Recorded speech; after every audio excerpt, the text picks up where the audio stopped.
Well, good evening and welcome to the first of two consultation webinar sessions that are taking place on the vision for the future of the Elvetham Hotel and Estate in Hartley Wintney. My name is Oliver Deed and my consultancy ECF has organised the public webinar sessions and the consultation materials that you may well have reviewed for this particular project on behalf of Jastar Capital. I'll be your host for this evening as well. And before we get into the presentation, I just wanted to run through a couple of quick pieces of housekeeping. First, this session is going to run for about an hour and we'll finish at 8 p.m. We'll have a 25-minute presentation from the various members of the project team, followed by a question and answer session. You can submit your questions in writing using the Q&A button at the bottom of your screen, or you can ask a question by hitting the raise hand button, which will inform me that you want to ask a question. And when we get to that stage of the evening, I will bring you on stage, allow you to talk, and then ask your question. Third, this session is being recorded and we're going to upload it to the project website tomorrow afternoon for anybody that wasn't able to make it this evening. And on the panel this evening, we have the following individuals, some of whom are going to be speaking and others who are on hand to answer questions. Speaking to the presentation tonight will be Joss Brushfield from Jastar Capital, James Williams from RPA Group, Daniel Cummins from Heritage Information Limited, and then Andreas Kraus from Kraus Architecture. And then we also have on hand the following team members who will answer some questions this evening if required. Dorian Crone from Heritage Information Limited, Nadia Capelli from Kraus Architecture, Jose Carlos Pino from Kraus Architecture, Nazumi Azar from Jastar Capital, and Rebecca Jubb from Bell Cornwell. And Joss will speak a little bit more in a moment about the experts that have been brought in to work on this particular project. The objective really of this session tonight is to provide you with an overview on the vision for this particular project and to talk you through the investment that's being planned into these beautiful buildings and the grounds that make up this hotel and estate. So at the end of the presentation, I'll give you a bit more detail about how you can participate, how you can give us your ideas and feedback. But before then, let's hand over to the project team. And first up is Joss Brushfield from Jastar Capital. Joss, over to you. Thanks, Ollie. Very kind. Hello, everyone. I'm just going to give you an introduction so you can understand the basis of this before I hand over to all the experts. We bought the property because we could see that it had been unloved and underinvested for some considerable amount of time. And we thought that there was the potential to bring it back to life and create a sustainable and long-term business. Of course, since then, COVID has come out of nowhere just a few months after our purchase, but we're still committed to our original plan and we worked really hard during the closures and during the period since we bought it to do all the preparation work to ensure we respect the heritage of the site whilst moving the customer experience somewhat out of the 1970s and back into the 21st century. We put a lot of work into this.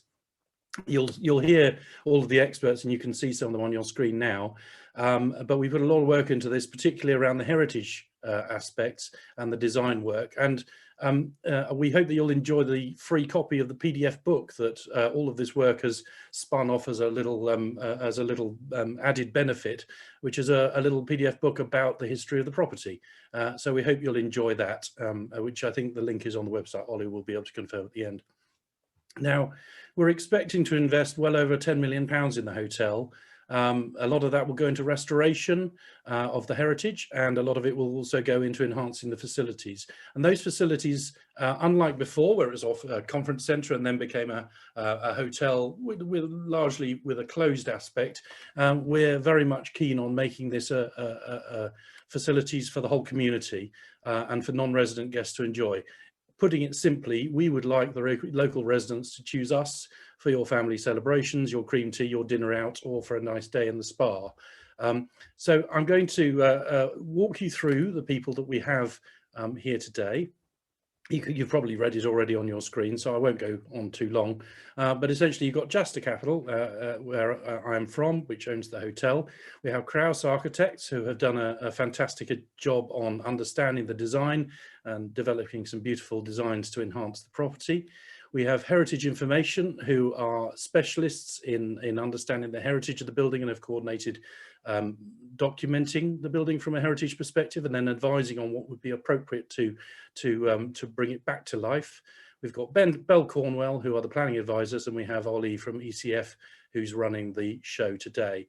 I'm going to hand over to somebody who's from none of those organisations, but is from our project manager, and that's James Williams, and he's going to explain the issues that we face, and then we'll move on to the solutions that we propose. So thank you, and I hope you enjoy. Thanks, Joss. Appreciate that. Project manager for the Elvetham team. What I wanted to do, first of all, was initially, with the aid of the screen in front of you, is give you an overview of the existing areas on the estate that we have and also highlight the challenges the team have been facing. I'll then let the rest of the team expand on these, running you through the proposals for each area in turn. The first primary challenge has been to ensure that all the proposals still protect the heritage of all the existing buildings that we have on site. Central to this idea is a sensitive restoration of the main hall and the stable court building, which we have listed in front of you. The next challenge has also been to how do we breathe new life into the various different assets on the estate, essentially for wider public benefit, such as bringing the St. Mary's Church and the estate gardens back to their former glories. The last primary challenge has also been in line with how can we expand the offer that the Elvetham provides to its clients and guests, whether this be by providing more accessibility for disabled guests or specifically making use of the poorly performing areas on the estate, such as the water tower and the cottages that you can see on the west-hand side or the left-hand side of the screen. I think we can probably move to the next slide, Ollie.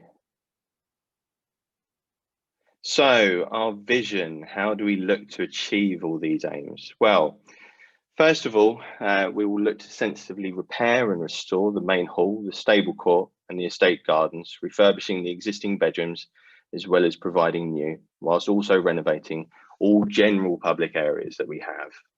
Additionally, we will also look to repair and adapt the water tower, the St. Mary's Church previously described, and the car parking facilities to bring these up to a 21st century standard.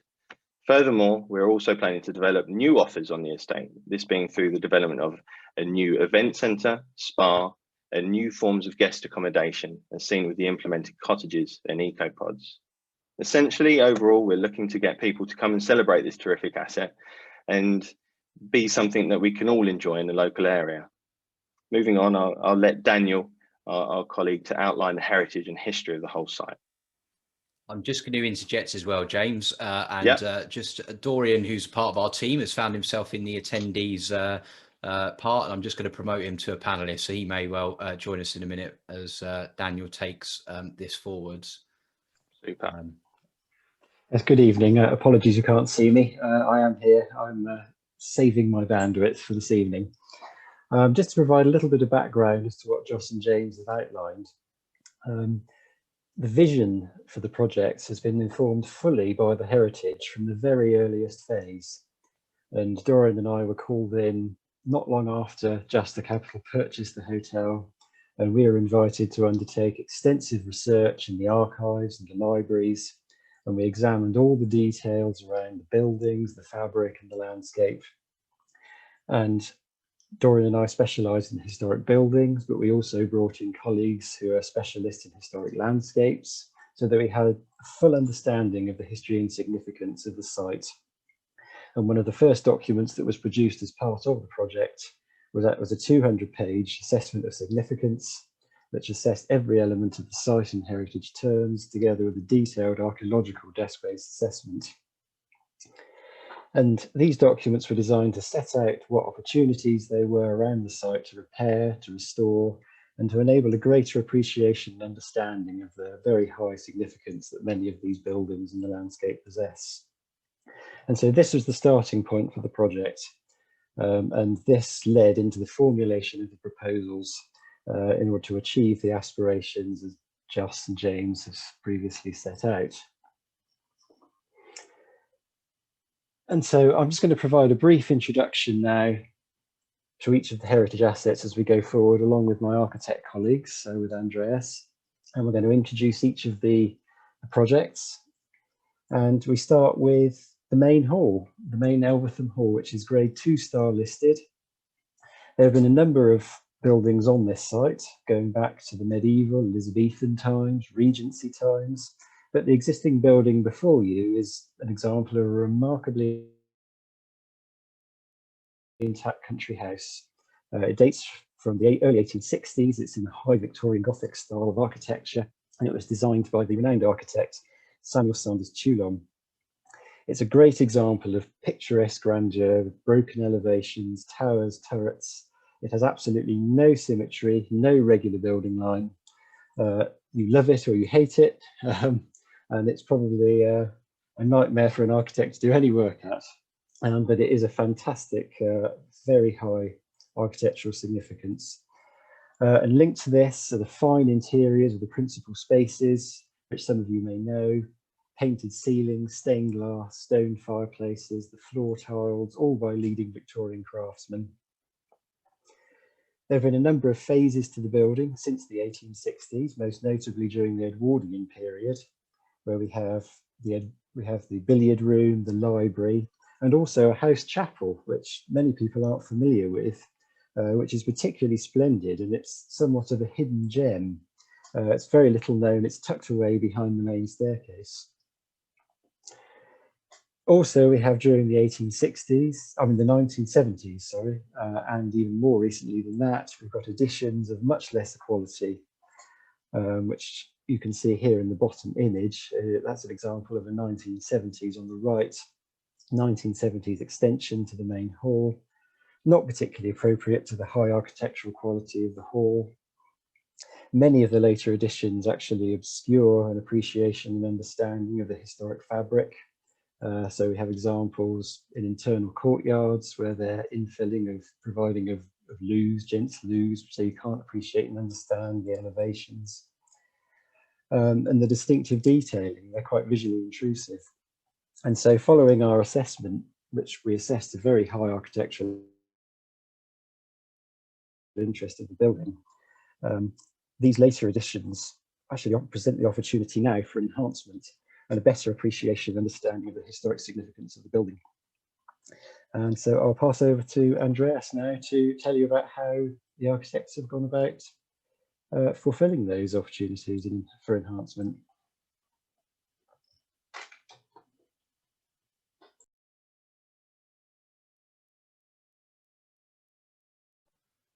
Andreas, unmute yourself, sir. Okay. Thank you, Daniel. Good evening. We've been working for a year now with Jastar Capital on this proposal for the new Elvetham. And one of the challenges in working with such fine historic assets is that one really needs to spend a lot of time to carefully identify locations where the existing buildings could be extended or altered.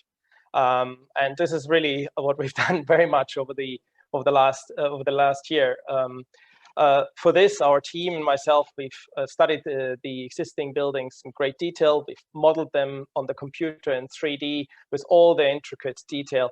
And this has really allowed us to inform our decisions on the architectural moves that we are talking about tonight.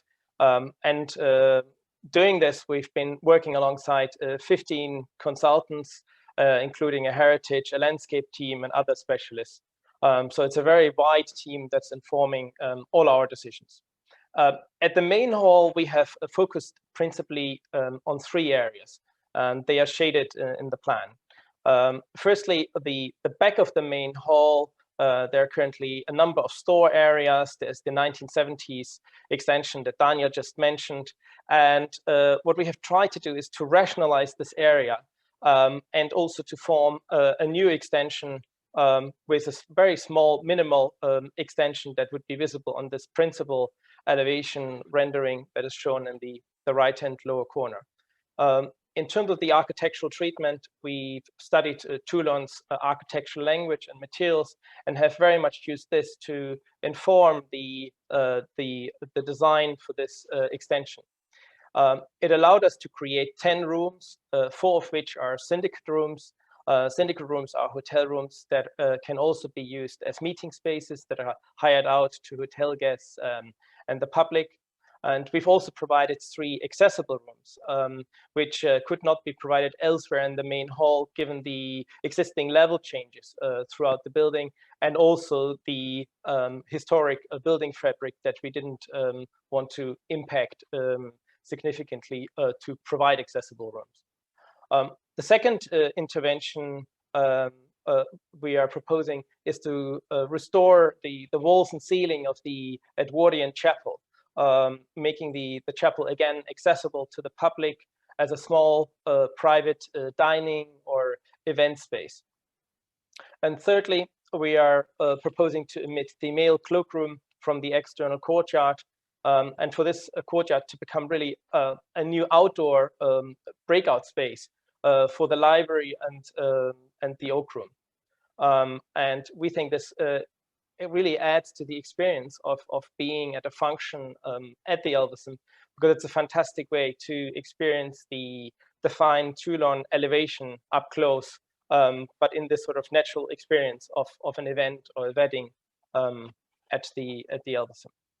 If we can go to the next slide. This slide very much shows the existing chapel, where the first floor balcony has been extended across, and therefore this beautiful tall space has been completely lost. On the upper floor, there's currently an office, and on the lower floor, a storage space. So we want to bring back this chapel, the elevations and the ceiling, and really open up this true jewel that has been lost until today. Down below are a couple of the historic photographs that show the fine detailing of the walls. Of course, the altar and some of the details have been lost, but everything that is still there will be uncovered, protected, and restored as best as we can. Next slide. So if I hand over again to Daniel to give a short introduction on the Staples block. Thank you, Andreas. Yes, this is the stable block. This is grade 2 listed building. It's also by Toulon. It was built at the same time as the hall, and I think you can quite clearly see the architectural relationship in terms of the style and materials, the turrets, etc. And this held the stable, the coach house, the accommodation for the grooms and staff on the first floor. The building has been much more altered internally than the main hall. There's very, very little left in terms of fixtures and fittings. Much of the layout has gone. There's also been a number of additions that have been made within the internal courtyard during the later 20th century. But crucially, I think these additions have all been contained within the courtyard space, so that you don't necessarily lose that appreciation of the very distinctive architecture of the exterior. Okay, thank you, Andreas. Okay, we move on to the next slide. As Daniel just described, the courtyard in particular has seen a number of extensions that have been inserted into the courtyard in the 1950s, 1970s, and 1980s. And this means that the courtyard is no longer symmetrical as originally intended by Thurlon. We've seen this as an opportunity to consider that if you actually place something in the courtyard, it could really aid to rebalance the mass, that the composition as Toulon intended. At the same time, it would be able to provide a small number of additional hotel rooms, which are critical to the overall business plan. And this insertion, we looked at slightly positioning it off the existing facade and treating it by the same materials and language of Thurlon to blend in. None of this intervention is visible from the wider estate or from outside the building, and therefore really is an internal operation that creates a courtyard that is much more in keeping and with the philosophy of Toulon. Also, we are looking at the refurbishment of the Staples block throughout to create very high quality hotel rooms, and also to provide an external glazed corridor that allows the view of the existing facades through, but a much more rationalized internal layout, much more efficient layout inside it. If we can move on to the church, yes. Yes, this is the Grade 2 listed St Mary's Church, Elvetham, the former parish church of Elvetham, in fact. There's been a church on this site probably since the 11th century. It's serving the village and the manor house. The current building before you was actually built in 1840, so it was just before Toulon's work at Elvetham, although he did add a few bits and pieces onto the spire. It's in the neo-Norman style, which is very popular during the 1840s. And we did a lot of research on this building in terms of its historic interior.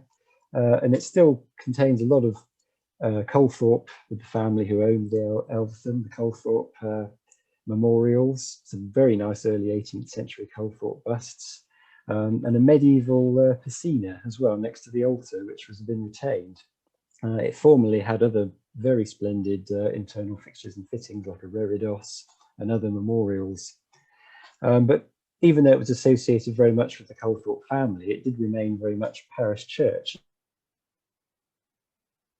And just outside the south porch, there is a Grade 2 listed war memorial. It's been redundant since the 1960s. Unfortunately, it's been stripped of all its fixtures and fittings, which were sent to other churches in the area. The only real thing that remains are some early 18th century Colthorpe memorials and the medieval piscina. But the fact it's been used as a lecture theatre and a squash court and a workshop over the last 50 years really hasn't done it any favours. It's in terribly poor condition. You really can't appreciate the architecture of the interior. The medieval piscina, the memorials, they're hidden. There are examples of surviving stained glass windows, but many have been damaged or they've been lost. And perhaps most crucially, there's no public access. We do understand that this building still has some significance for the local community, and it has local interests in terms of the war memorial and the churchyard. And so we think that this presents a splendid opportunity for repair and restoration of the building, to reinstate an appreciation of the space and the fabric, and the fine architectural specimens that still survive, which haven't been removed. And of course, perhaps more than anything, to enhance public access for guests and also the wider community around Elvetham and Hartley Wintney. Thanks, Andreas. Thank you, Daniel. For us, it was very important to bring back this church and really make it part of the hotel offering, so that it becomes an accessible event space, accessible for wheelchair users, disabled users, and we would also be re-leveling the path outside, which provides access to the World War II memorial as well, so that not only the building but also the surroundings become fully accessible. On the inside, we are exposing the historic details of the original church, and we're conserving these. As Daniel said, a lot of or most of the features have been lost, but hidden behind the squash court walls and so on, we will be concealing the walls of the church and making them again visible to guests in this new event space. We will not be dividing the nave in any way. We have considered where we can place the toilets, and they are positioned in one of the side entrances, so that they are completely out of sight, so that the whole true volume of the nave can be experienced by the guests. I think we can move on to the next chapter. Yes. Yes, so this is the walled garden. What you see before you is part of the Grade 2 registered landscape. And on the right-hand side there, you can see also the garden walls, which are rather splendid, which they are separately Grade 2 listed as well.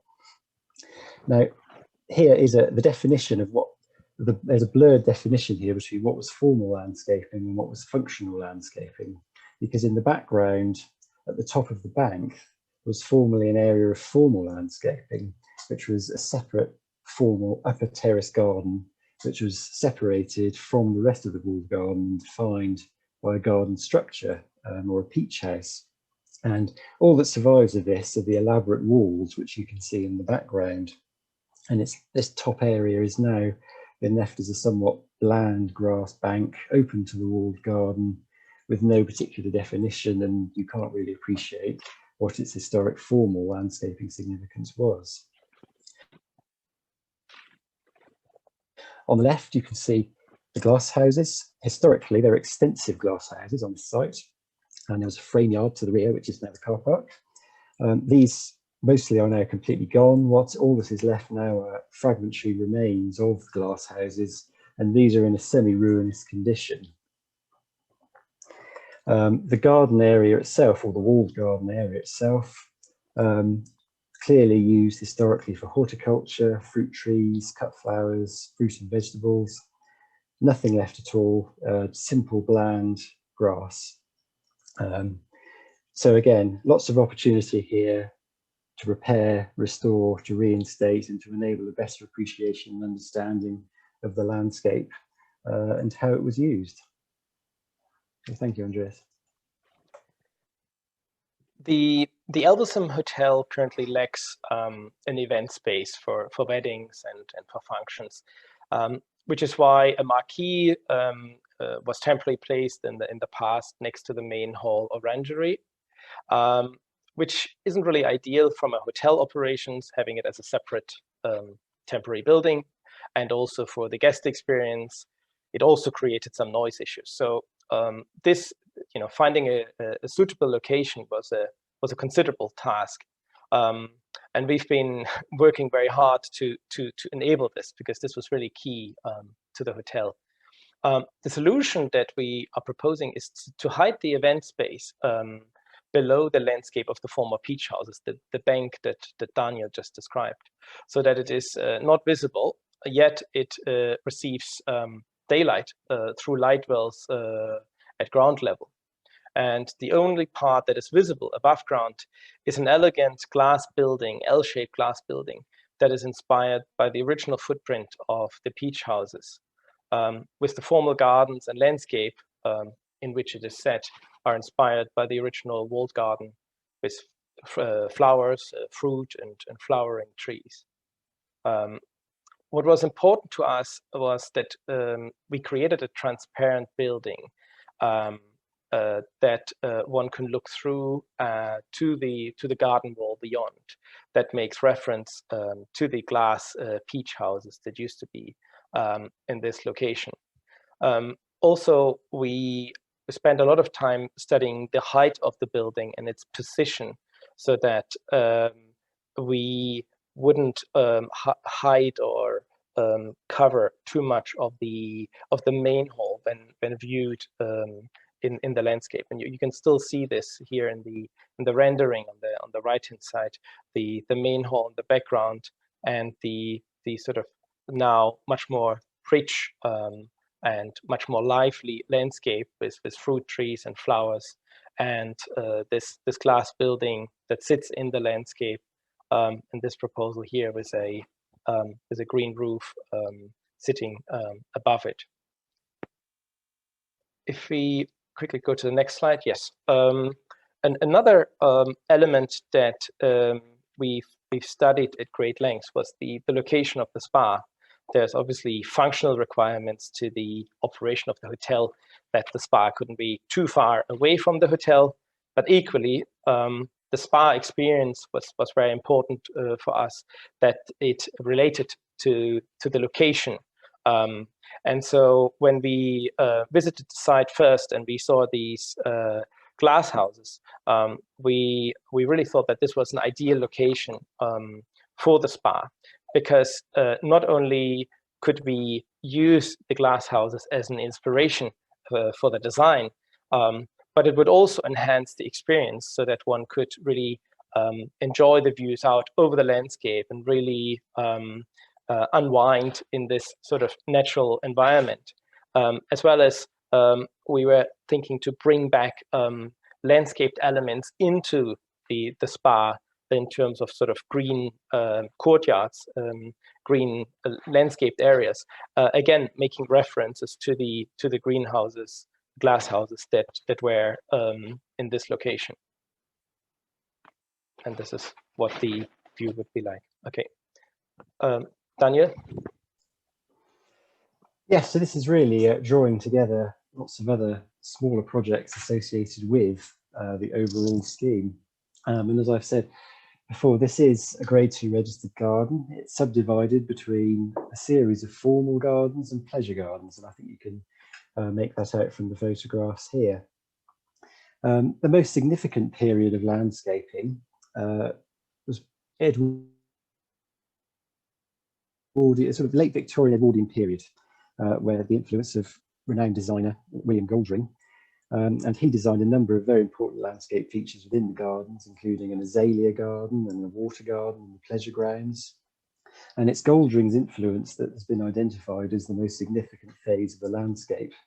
And this has been assessed by specialist conservation landscape architects who've also formed our colleagues and given us some very good advice and designs. The structure of that landscape remains, but as you may be able to make out, it's somewhat tired. There's been an extensive loss of planting, there's a loss of horticultural character and definition. The azalea garden and the water garden have all but disappeared. And so there's an opportunity here to breathe new life into that landscape, to better reflect the landscape as it was conceived by Goldring, and to reinstate and reinterpret his designs. There's a number of, within the grounds, there are a number of other Grade 2 listed structures and buildings. These include a very picturesque gardener's cottage, which was also designed by Toulon, but this doesn't form part of the application. The Grade 2 listed water tower, which you can see in the bottom left of the slide there, that is also by Toulon, with later additions at its base. And this is quite a landmark building. It's quite church-like in its qualities. You can spot it from a number of places around the site. It's currently underused. It's in a poor and deteriorating condition, but it retained lots of original features, including most of its original workings, including the tank and various pumping equipment. And this is another opportunity where we can really look to repair and restore this building, which is remarkably intact for a Victorian water tower, but also to secure its long-term future by looking for a creative reuse and adaptation, and as well as providing a greater appreciation and understanding of this unusual and interesting building, which is, again, currently many people don't know about, and they've certainly never seen the interesting interior. Thank you, Andreas. Working closely with an ecologist, heritage landscape architect, as Daniel mentioned, we're working and we're looking to breathe really fresh life into this garden and into the wider estate. And this includes properly maintaining and managing the estate, the landscape elements of the estate, as well as setting up a long-term plan for its maintenance and planting. We are also proposing to bring back the azalea and the water gardens, which Daniel touched on, and we are also keeping the croquet field for hotel guests and the public. We are enhancing, extending the network of paths throughout the estate so that guests and the public can come and enjoy walks through the beautiful grounds. A new front gate is also being proposed, which you can see a drawing in the upper right-hand corner, which is based on the existing historic gates within the estate. They're just past the church, which I'm sure you're familiar with. Catering to families, we're also proposing eco-pods. This is the image on the right-hand upper corner of this page, which are these sort of self-contained units that are located in the landscape. This particular example here has it's mirror-clad to reflect the surroundings and blend in. It's just another way of enjoying the grounds, and it sort of diversifies the hotel offering as well. If you go to the next slide. At the historic water tower that is now disused, this is the images on the left-hand side of the page. We're looking to create a small event space at the very top where the water tank is located. And this is accessible to hotel guests and the public. And below it, we are creating a number of hotel rooms that are vertically stacked in this amazing tall space. And also, we are creating some hotel rooms in the later additions at ground floor level. All the original plumbing features, the cast iron stair, will be retained and on show as part of this work. So the vertical character is that exists and that is so dominant in the landscape, and also so visual on the inside, was really a driving force in the design for this building. The water tower and the gardener's cottage are arranged in a sort of small estate-like village, where the water tower, as Daniel managed, has almost like a church-like character, and then the gardener's cottage and the later cottages of much lesser quality, the Bluebell cottage and the other cottages, are arranged. And we've been looking at this layout and are proposing to extend the number of cottages in this area by removing the existing later additions, the Bluebell and Heather cottage, but by revealing, by cutting back the overgrown landscape around the gardener's cottage, making it more visible, and placing strategically modeled on the gardener's cottage in scale and in mass 5 new cottages in a sort of village-like organization. And I think that's it. Perhaps I hand back to Joss. Yes, thanks, Andreas, and thanks, Daniel, as well. Essentially, I think I think it shows you the depth of investigations and the depth of care that we have taken in trying to get this proposal right. We are essentially trying to restore the estate. We're trying to invest in the estate. We're trying to make the estate competitive for the long term. At the moment, we only have 72 bedrooms. We're looking to bring that up to 103, which is actually slightly less than the competitor hotels in the area, but is very close to. I think it's 109 is the average number. So we're trying to just have a level playing field within the hotel market, so that we have a long-term, sustainable ability to trade. We're looking to improve access for disabled people, so we've got more accessible rooms and facilities. And we're looking to do it in a way that is in keeping with the surrounding area and respects the heritage of the building. We're looking to offer improved facilities for both resident guests and non-resident local people wanting to come and enjoy the estate. And we hope that you understand a little bit more now about how we've gone about that we're doing it in a considered and careful way with the highest design quality to secure the future of the estate.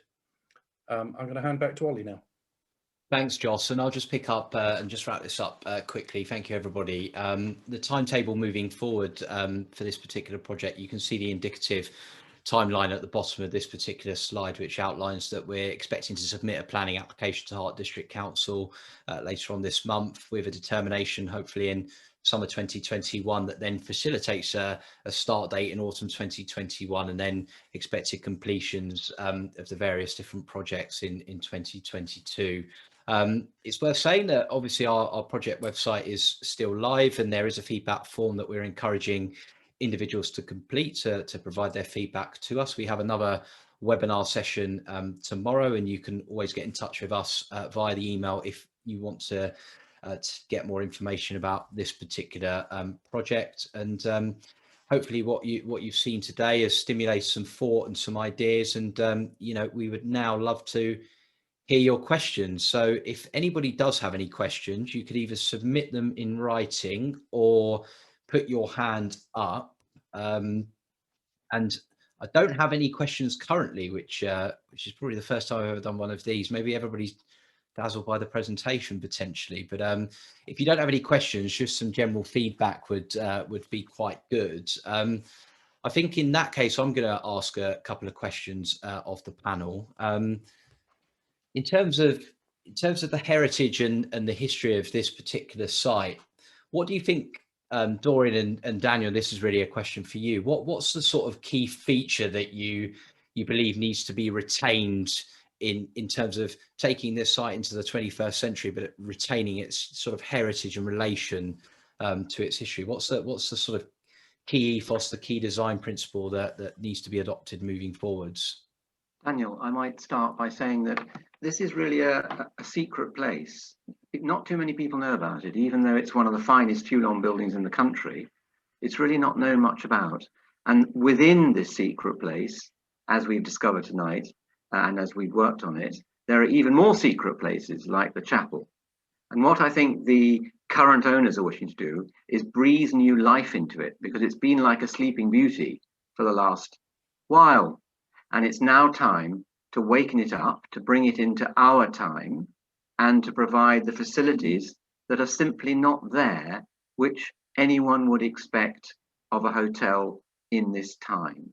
And I think what we've tried to achieve as a team is the balance between retaining, respecting, celebrating the very best and the very most interesting elements of it, and also providing new facilities, which are often a challenge to an historic building or an historic complex of buildings.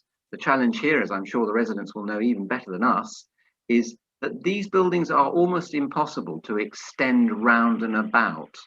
So what we've tried to do is almost provide a secret-like addition within the courtyards, replacing existing extension, knocking down houses which are of no interest whatsoever, and putting in new houses in their place.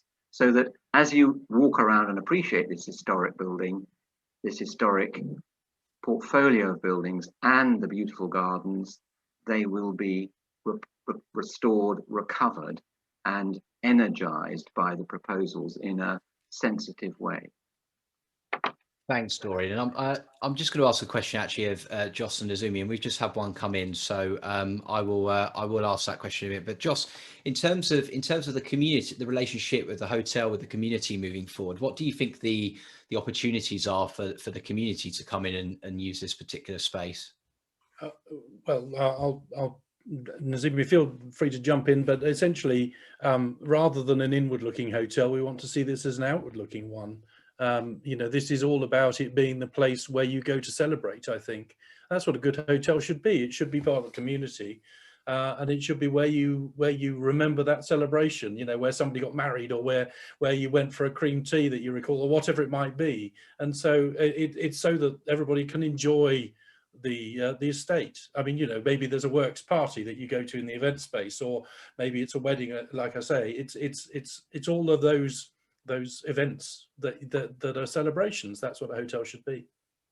Right. And just actually linked to this in terms of the own, one of the questions we've had through from Alison is, do the owners already own any other hotels? Maybe Joss or Nazimi might want to very quickly just talk about your experience in this sector. Sure. The owners are very experienced hoteliers. Used to have a large portfolio of hotels in London and still have some London hotels. And we have 2 development projects with other members of the family in in London as well, which are very big. This is the passion, though, this one. So this is the one that's got the love. Some of the other hotels are much more the ones that pay the bills. This is the one where the passion and the love is focused. Fantastic. And Andreas, I'm just going to ask you a quick question, sort of linked to what Dorian was saying. What have you seen in your time working on this particular project? What has been the sort of biggest architectural challenge that you've had to overcome to get to this stage?